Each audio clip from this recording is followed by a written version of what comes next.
What's up, team? Good morning. Welcome to the video. Today we are going to talk about two common problems that a lot of people have that once I think identified, so if you have these problems and you identify that you have them, I think that takes you most of the way to solving them and being able to make progress on your fitness goals, mainly on your fat loss goals. First, super quick life update. It is the morning, it's like 6 a.m. I'm getting picked up to go to the airport shortly to fly back to New York to evacuate from the hurricane down here, or the potential hurricane that's coming through. Bill's up in New York, so we're all going up there. It's just convenient that I live there. And then coming back here hopefully in like 5, 6, 7 days once it all blows by is the game plan. But let's talk about these two things. So one of them is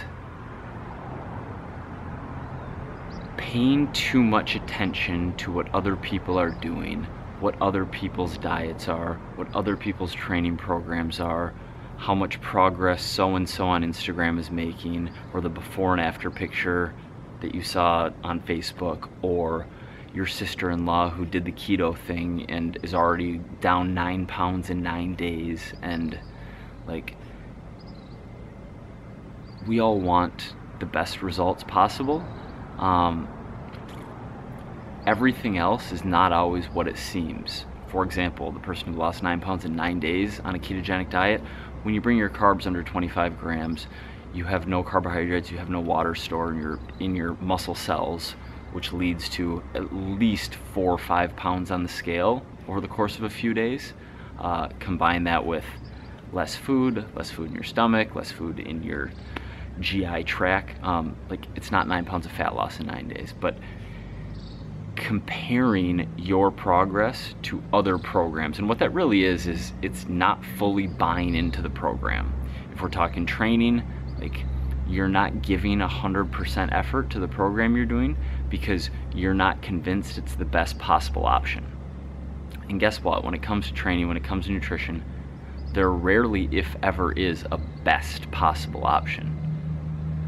The best possible option is the program that you actually stick to consistently for a period of time that has several underlying principles. If you want to lose fat, be in a calorie deficit. Like, it has to at least be decently constructed. But once you get there, there are a lot of things that work. You can go low carb, you can go moderate carb, you can go paleo, you can go vegan, you can adopt any of these eating styles and still make the kind of progress you want to make. It's sticking to them, staying in your lane, keeping your blinders on, not letting the distraction of what other people are doing pull you away from it. Because what happens when you see that, when you're 2.5 weeks into your program and you're down a few pounds and you're making good progress, but you think someone else is making better progress and you jump to that program, or you don't even jump to that program at that time, but you mentally check out a little bit, then when you maybe you have a bad weigh-in, maybe you have a weekend where things get a little out of control with your diet and the scale's up, like, you're giving yourself an out, you're giving yourself an excuse that it wasn't that great a program. And when I say program, I mean literally any style of diet or training.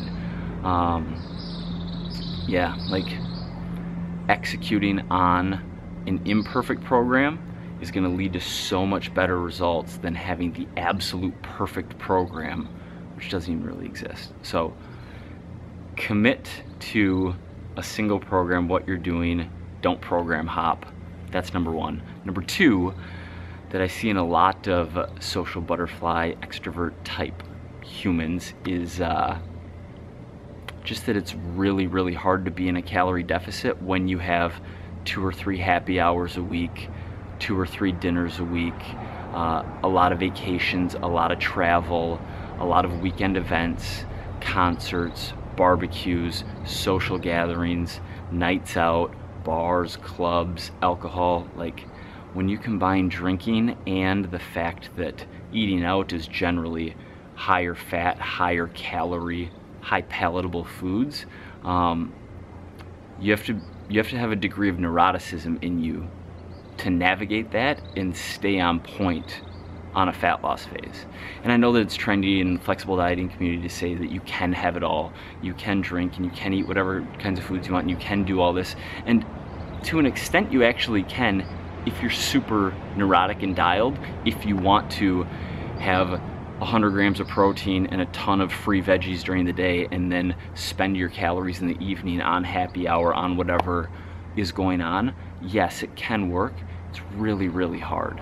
So my advice, if that's you, because the other side of the coin is you can't just change your lifestyle, right?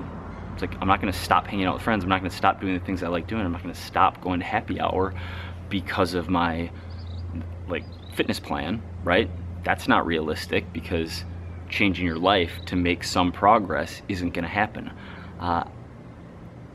I would try to at least limit the amount of activity you're doing for a period of time. Call it 8 weeks, call it 10 weeks, call it a sound 3 months.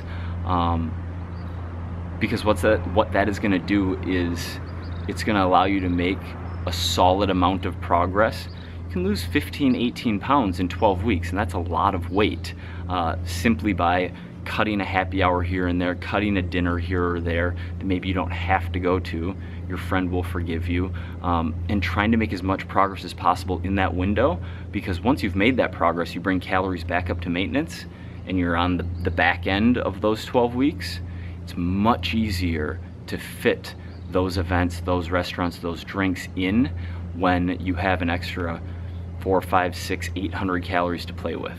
When you're trying to lose body fat, being at nice restaurants and being at events where everyone's drinking constantly 5, 6, 7 days a week is really hard. When you're at maintenance, it's a lot easier.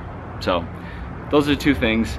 Recognize them if you're program hopping, if you're comparing yourself to others, if you're spending 2 weeks on a keto diet, then 13 days on a vegan diet, then you're doing this other water fast thing for 5 days and that didn't work. And if you're watching what other people are doing and feeling bad about yourself as a result of their progress, just stay in your lane, give it a solid 4, 6, 8, 10 weeks and see what's happening before you think about trying something else. Yeah, if you're someone who really, really likes restaurant food and events and drinks and everything that goes with it, and you really, really want to lose body fat, you probably have to make some sacrifices in your social life. And I know you don't want to hear that, but for most people, it's just the truth. Thanks for watching the video. Getting back to New York today. More videos to come. 3 p.m. Eastern Standard Time tomorrow. Thanks for watching.